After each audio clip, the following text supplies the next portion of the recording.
Hello and greetings to all. The purpose of this video is to continue to develop a series that I began on the YouTube channel, which discusses the significance behind the symbol of the sun and the eagle to our indigenous ancestors, particularly from Mesoamerica. Now, I do want to start with a quote before I delve into this video, and it reads, "Observation was certain to have its rewards.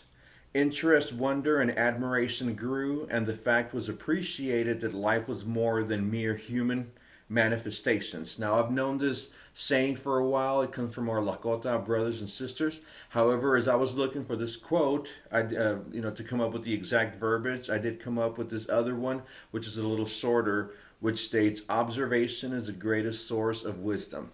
Now, before the time of technology, of smartphones, of 5G, of Wi-Fi and whatnot, our ancestors had a greater amount of time and energy to devote to observing their surroundings in order to further their respective worldviews.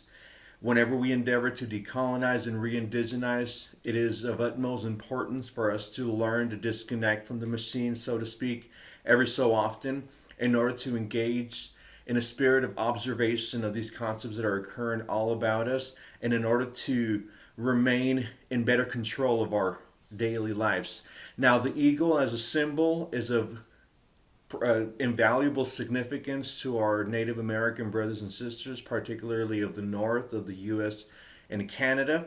However, even to us of Mexican heritage, Mexican Americans and Chicanos, the eagle is also a very important symbol, since the name of our last Mexica emperor, Cuauhtemoc, essentially means eagle in descent or descending eagle. And who can forget the site of where Tenochtitlan was to be founded, which was the eagle perched on the cactus.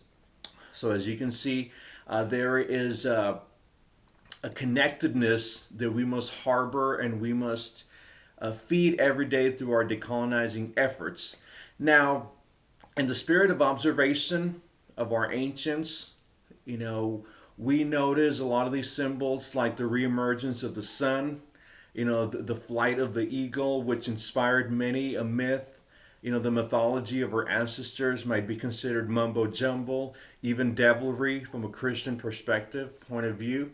However, it was these observations which sustained their worldview. The sun reemerges, however, throughout the night. It is said to go through a journey through the underworld to then reemerge. I've spoken about Huitzilopochtli, how he was not the relentless god of war who exacted the sacrifice of countless victims, but rather is an embodiment of willpower, and then also discussed the symbolism behind comparing him to a hummingbird. The eagle is also very noteworthy. One of the first things that we might recall with regards to eagle is its visual acuity. It can see 6 to 8 times better than a human being. Now, in Tonatiuh Garza's book, Naciendo a la Vida, he mentions the name of his mentor, which is Don Manuel. In his worldview, the eagle symbolizes the spirit. The eagle is symbolic of the spirit. Now, in this context, I do want to make it perfectly clear that I'm not referring to the spirit as far as that part of us that's going to lift off of our body and go either to heaven or to hell and whatnot, but really, moreover, the force that drives us. It is clear to see that beyond what we're able to perceive with our five senses, there is a force that drives us, and we're not able to pinpoint exactly what that force is. However, we are able to see based on the fruits that we produce. So basically, the fact that the eagle has a magnificent visual acuity, to me, is symbolic of a spirit that should encourage us and empower us to leave the susceptibility of the carnal body behind in the pursuit of new heights. That is what the eagle symbolizes to me. I do want to make these videos short and sweet. That way we don't become overwhelmed with information. But I want to continue to delve deeper into the symbolism of the eagle, all of its characteristics, and how it is very applicable to our lives, just like it was to our indigenous ancestors who actually devoted more time to observation.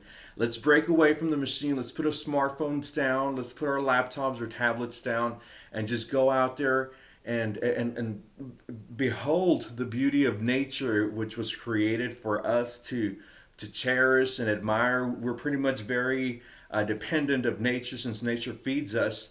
So let's pretty much dwell in that relationship. And with this video, I leave you. Please look forward to additions to this series, and blessings to all.